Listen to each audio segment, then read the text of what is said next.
And stop talking, please. Video started. Economies of scale. Like, share, and Economics. subscribe. Stop that already. We continue with economics, with chapter 6, economies of scale. When we talk about economies of scale, we are thinking about the long run.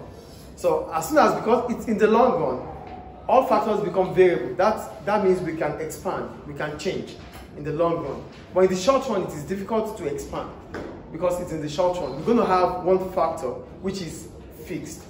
But in the long run, all factors are variable. That allows us the flexibility to expand. Do you get the point I'm making here? For economies of scale, it means we start thinking about expanding the business. And as soon as we are able to expand our business, in the long run, our average cost of production will start reducing. So that situation that allows our average cost of production to start reducing is called economies of scale. Do we understand the economies of scale? Yes. Great. Then we have these economies of scale.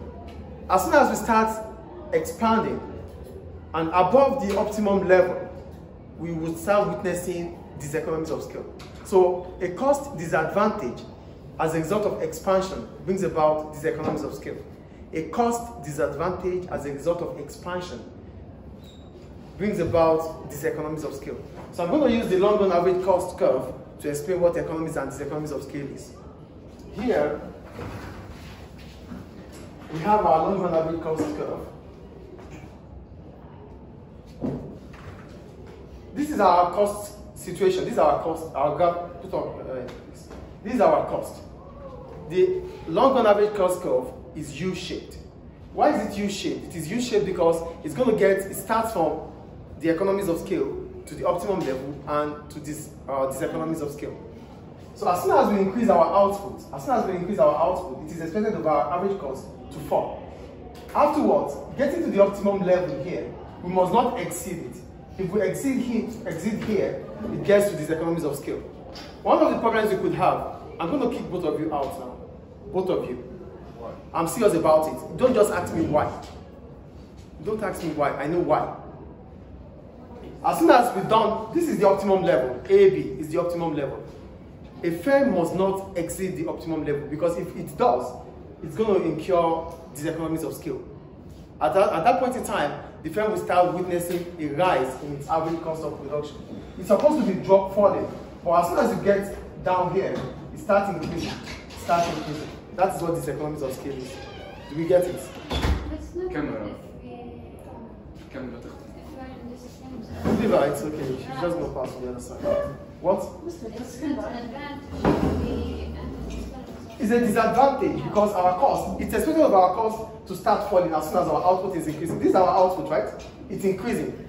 As soon as it's increasing, the cost is supposed to fall. But getting down here, if you continue to produce at this level, your average cost will start increasing.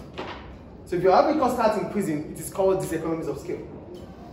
When we should raise the optimum level, we should stop here. We shouldn't exit here. And decrease the cost. So as soon as we get here, the point is this. As soon as we get to this level, it is the optimum. We don't have the capacity to expand. That's why we call it optimum level. Our capacity to expand stops. So we start witnessing these economies. Example of these economies is problem of communication. When you expand too large, you might not be able to pass information across to your workers. Then they will not do the right thing at the right time. yeah. That is these economies of scale. The optimum level represents where your average cost of production starts reducing. It cannot exceed it.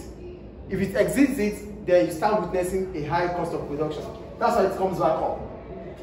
This way, up here. So you don't go more above this. If you go above this, you witness these economies of scale. So that's why we call it the optimum. So A, B is the optimum. You don't exceed it. If we reach the A, it's fine. Yeah, because A is still economies of scale. Yeah. Going towards B is optimal. Yeah. Going below after B is these economies of scale. Yeah.